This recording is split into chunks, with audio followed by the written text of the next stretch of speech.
Hey, what's up? It's Jim, and today I'm going to talk about Fear Street Part 1, 1994. So, I don't know if I will review all of these movies. I'm not sure. But I saw this one, so I'm going to review it. I never read these books. I read Goosebumps growing up. This was on a bookshelf next to Goosebumps, and that's really as far as I went with this. But I was pleasantly surprised by this, and I would actually say it's probably the best R.L. Stine adaptation I've ever seen. Or I guess the best movie based on an R.L. Stine book I've ever seen. I don't know the books or if this is a good adaptation, so really I should just say movie that came from one of his things, because I didn't really like Goosebumps the show growing up that much. I saw that Jack Black movie. Whatever I said about it is what I said. It didn't make a huge impact on me or my life, and I guess there's a card. I don't know what else they made, but I actually like this one, and they actually did a good job. And I think what Lee Janik, who this is the first film of hers I've seen, I believe she might have directed some TV I saw or something, but it's definitely the first film of hers I've seen. She ends up making a very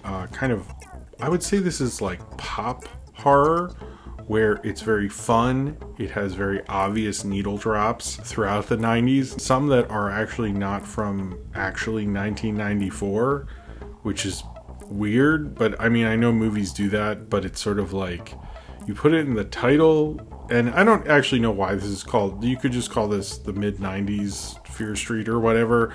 Like the specificity in the title just like makes you think there's some sort of a point. Like they don't go like, oh man, Kurt Cobain died, that sucks, you want to go see Pulp Fiction and watch the beginning of Mad TV? Wait, I might have messed that up. There's no reason for it to be 1994. The music is sort of all over the place.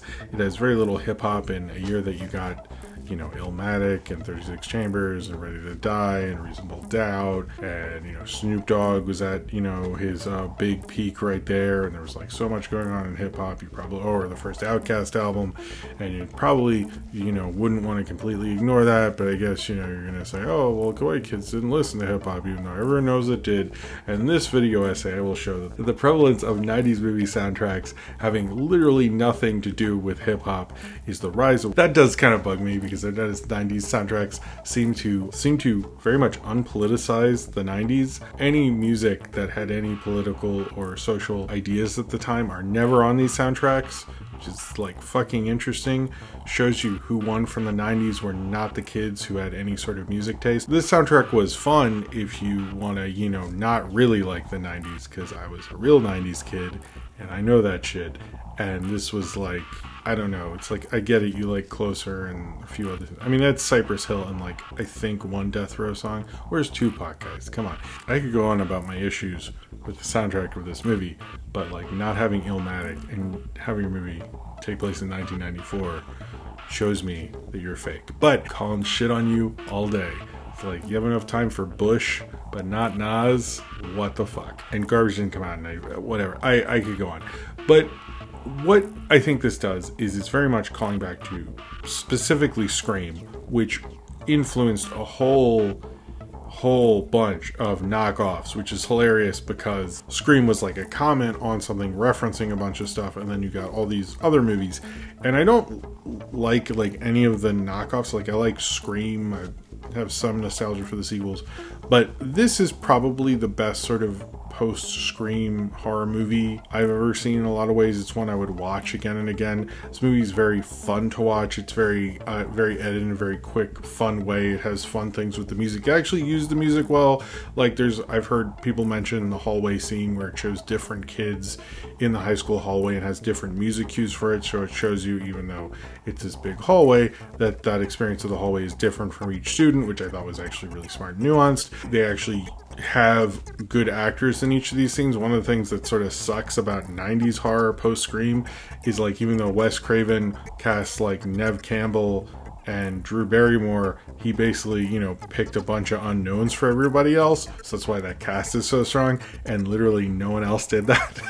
Until this movie, they were just like, who's on Dawson's Creek, and like, or Jennifer Love Hewitt, or, you know, Sarah Michelle Gellar, like anyone who's a big star was in a 90s horror movie, and it was like not really good casting, unlike Scream, which was well cast, I believe. And this was well cast because they got, like, I don't know any of these, maybe they're big on like some show I've never watched, but it did feel like they were cast for their acting ability, not for their, you know, popularity on whatever the kids watch now. I don't know. But this cast like really gelled together. You like seeing them together, which is that is a hard thing for a horror movie. Oftentimes I'm like, can you just kill this person? Because I do not like them. And when they were killed and like the team didn't get upset that someone was killed, I was a little like, I'm upset. I like that person. Like, which is a total reversal in most horror stuff. Like the director of this, Lee Janik, who's directing all three of these, which is pretty ambitious, I have to say, really gets that you have to care about each of these characters. And having, you know, this girl who has just broke up with her girlfriend, who's now dating a guy on this other side of town, which there's two sides of town. One is the lower class side, one is the upper class side and stuff, which isn't really done in the best way. And in my experience with the 90s, there'd be a lot more homophobia in Dave Matthews Band, but whatever. Those two seem to mix a lot. I don't know what that says. But they do that. They don't really, they kind of like bring it up and don't. This movie sort of isn't saying anything at all. It's not commenting on horror like Scream, which is like kind of the problem with all the Scream knockoffs. It's not commenting on class issues. It's not commenting on, you know, the 90s, which again, why is it set here? I don't know, because that's a thing, I guess, that people have Netflix subscriptions like. There's no rhyme or reason for any of that. But I gave up on that because I was having a good time.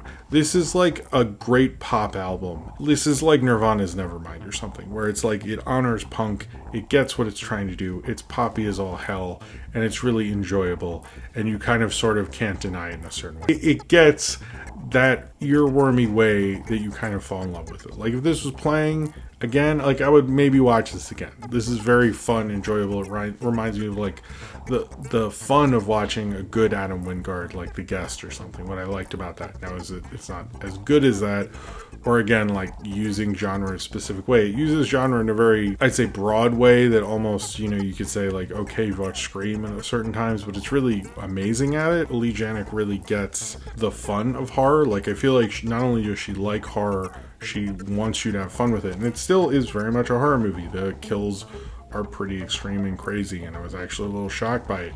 It was probably more extreme than a movie that's cut and moves like this ever really should, which shows you like because there was a part I went like, holy shit, like I really didn't expect that from this kind of a horror movie. This feels like a PG-13 horror movie. It feels like a poppy thing that would be a blockbuster at the time, and like everyone in school would be talking about it. And you're like, I've seen Texas Chainsaw, guys, I don't know about this, but this is like, I've heard real horror people really like this, and I completely get that about this film, because this loves the genre. I think this director really likes it. She might not be calling back to amazing references or reinventing the wheel or something, or actually saying something with it, which is sort of an issue with the movie, but it's just really poppy fun, you know? I think there's a lot of slasher films that just want to be at the base level. Like Friday the 13th, like, was always this film franchise that wanted to be a roller coaster. That's all it wanted to be. That's like, if you read anything about Sean Cunningham, that's what he flat out said. And this, what Fear Street wants to be, is that. It wants to give you a good time. You want to have fun. It actually does some interesting character work. These are all very talented actors. You like the group together. You like the lead girl. She's impulsive and makes some stupid teenage decisions, but that feels very natural. When they have like things as a group that might feel a little weird or strange when you're an adult, it plays it off in a really nice, innocent way. Like there's a part where they all kind of like hook up and stuff, and I think in a normal 80s or even 90s horror movie, they would shoot that in a really creepy male gazy way, or just like a creepy exploitive way, and they didn't do it. They did like a really sweet, like felt like a real natural kind of teenage way, which I thought was like really nice. Like I definitely think like if you're not super into horror, this would be a good movie entry point. And I think there'll probably be a lot of kids who are like, oh, what's this Fear Street thing, and maybe get into it that way, which I think we kind of need these in horror sometimes, you know. I like the weirder, more gorier stuff, but then Stranger Things and elevated horror, whatever, but we also need these things to kind of break through and be fun and show you why the genre is so neat, you know what I mean? And I don't think this is the greatest film. It's not like Psycho Gorman or anything like that, where I like have so much fun with what it's doing. It's just so crazy, but it feels like the best of what mainstream kind of studio horror, and I guess Netflix is the biggest studio, so it's it's really wonderful at it. You know, I think it's very well acted. I like all the performances from everybody. I like the nuances of the characters. You see someone who's a stupid stoner in one scene, then you find that he's actually very responsible and working and helping out his family. You find out this one girl who wants to get out of there, who's a drug dealer, the nuances to her.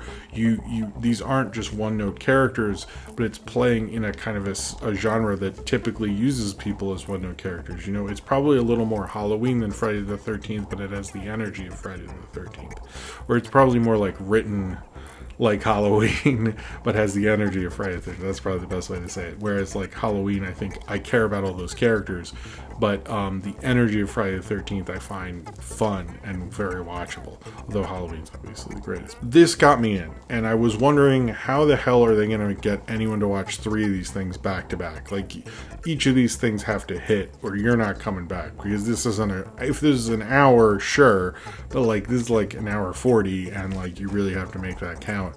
And they really did, and I really was not maybe gonna watch all of them, I'm not sure, but I actually do want to watch the next one, so maybe I will. I don't know if I'll make it to the third one. I'm curious though. One of the things I think about the slasher thing in this film, which I didn't describe, but it's basically like this: there's this witch and she sends slashers after them, and they're trying to stop these slashers before the witch, these like people who the witch has infected to kill people. She's able to raise them to the dead, go after this girl who kind of accidentally fell in her grave, and she's really upset. Maybe they should like put her grave further into the ground. I'm not sure why that wasn't done, but whatever. But so you do have kind of a slasher sort of team up thing, which that is actually cool, because you have slashers throughout the decades that she has brought back to kill these kids. That's kind of interesting, but it also feels like this is like I'm seeing the end part of a franchise that's referencing all these things that I haven't seen yet, and I'm wondering if they pick this because this would be a better entry point.